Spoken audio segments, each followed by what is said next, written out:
Coucou!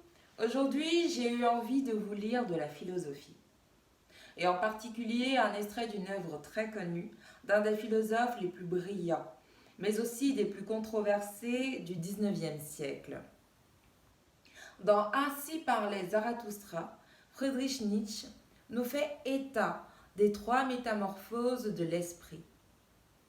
Les voici ainsi décrites. Je vous énonce trois métamorphoses de l'esprit. Comment l'esprit se mue en chameau, le chameau en lion, et le lion, enfin, en enfant. Il y a beaucoup de pesants fardeaux pour l'esprit robuste, aimant apporter de lourdes charges, et que le respect habite. C'est à un pesant fardeau qu'aspire sa force, au fardeau le plus lourd. Qu'est-ce qui est lourd ? Demande l'esprit habitué aux lourdes charges. Et le voici qui s'agenouille. Pareil au chameau, il veut qu'on le charge bien. Qu'est-ce qui est plus lourd, ô héros ? Interroge l'esprit habitué aux charges pesantes. Que je m'en charge, moi, et que je me réjouisse de ma force. N'est-ce pas cela ?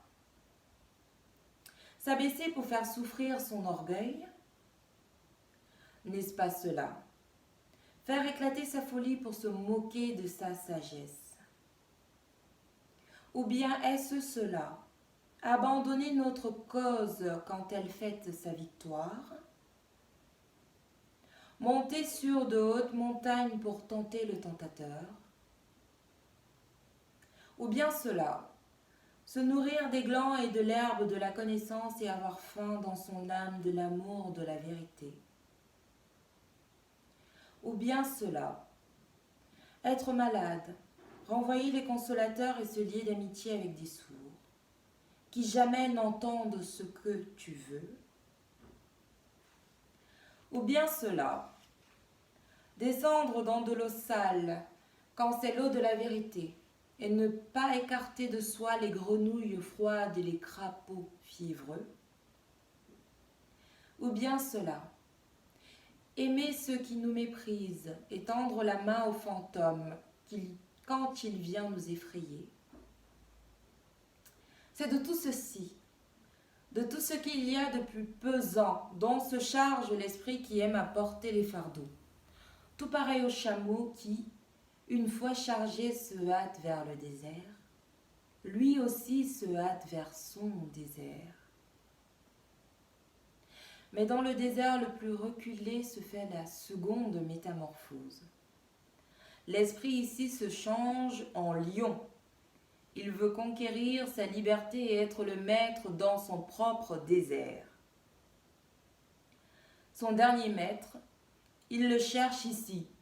Il veut devenir son ennemi et l'ennemi de son dernier Dieu. Il veut se battre pour la victoire contre le grand dragon. Quel est ce grand dragon que l'esprit ne veut plus appeler ni maître ni Dieu ? Tu dois. Tel est le nom du grand dragon. Mais l'esprit du lion, lui, dit « Je veux ». Tu dois l'attend au bord du chemin, couvert d'écailles, dorées, miroitantes et sur chaque écaille étincelante en lettres d'or. Tu dois.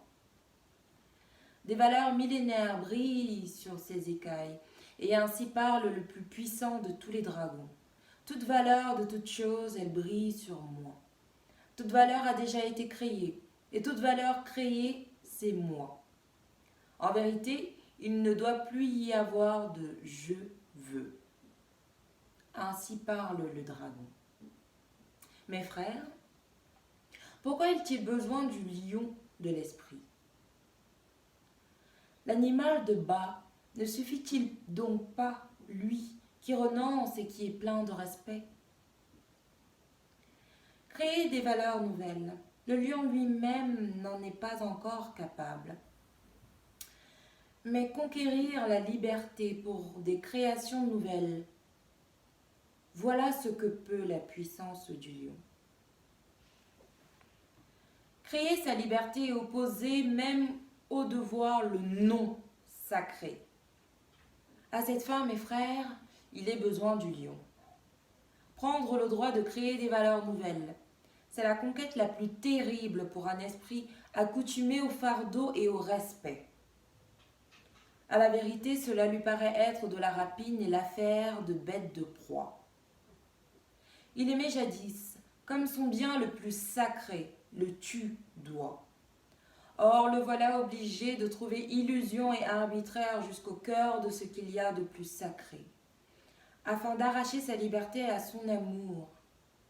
C'est le lion qu'il faut pour un tel rapt. Mais dites, mes frères, de quoi l'enfant est donc capable dont ne le fut pas le lion?